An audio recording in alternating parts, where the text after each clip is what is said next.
আমরা তো ফজরের নামাজটা জামাতের সহিত আদায় করতে পারি না, কিন্তু আমি দেখেছি হাজার হাজার মুসলমানের সন্তানেরা ফজরের 1 ঘন্টা আগে নেইমার এবং মেসির খেলা দেখে, ঠিক কিনা বলেন?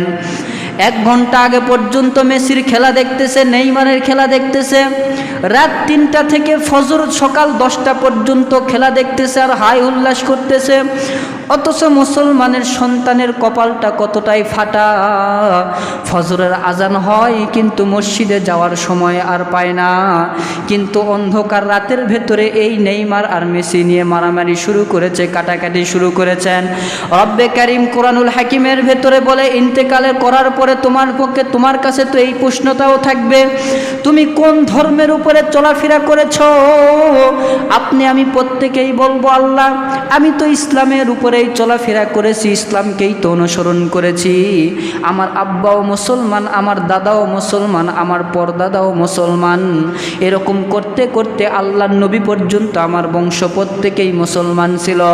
কিন্তু রব্বে কারিম বলবে, ঠিক আছে আমি বুঝেছি তুমি তো মুসলমান, কিন্তু মুসলমান হওয়ার পরেও দুনিয়ার বুকে কাকে তুমি অনুসরণ করেছো, কার পিছন পিছন ঘুরেছো, কাকে নিয়ে তুমি মারামারি করেছো, ঝগড়া করেছো, কাটাকাটি করেছো?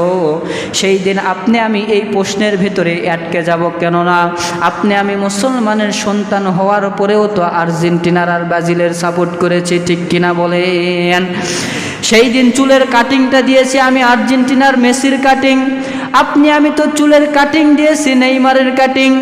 রব্বে কারিম বলেন, এই প্রশ্নের কারণেই তো প্রত্যেকটা মুসলমানের সন্তানকে ধরে ধরে অন্ধকার কবরের ভেতরে দেওয়া হবে। অন্ধকার জাহান্নামের দাউ দাউ করে আগুন জ্বলতে থাকবে, সেই জায়গার ভেতরে দেওয়া হবে। আসমান থেকে রব্বে কারিম আসমান থেকে আওয়াজ দিয়ে বলবেন, ওগো আল্লাহ, ওগো ফেরেশতারা, তোমরা শোনো শোনো, এই বান্দা দুনিয়ার বুকে ইসলামের উপরে চলাফেরা করেছে, মুসলমান ছিল ঠিক আছে, কিন্তু দুনিয়ার বুকে ইসলামকে কখনোই সাপোর্ট করে নাই, মুসলমানদের পক্ষে কখনো হয় নাই।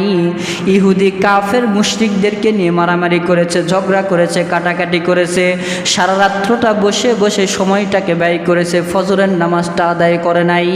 সে যতই মুসলমান হোক না কেন, তাকে ধরে ধরে জাহান্নামের ভেতরে পাঠায় দাও। চিল্লায় বলেন নাউজুবিল্লাহ। রব্বে কারিম কোরআনুল হাকিমের ভেতরে বলেন, 30 নম্বর পারা 29 নম্বর পারা, রব্বে কারিম বলেন, খুজুহু ফাগুল্লুহু সুম্মাল জাহিমা সল্লুহু। আমার এই বান্দাকে ধরো, খুজুহু সুন্দর করে পাকড়াও করো, খুজুহু ফাগুল্লুহু তার বাম পায়ের ভেতরে শিকল লাগাও,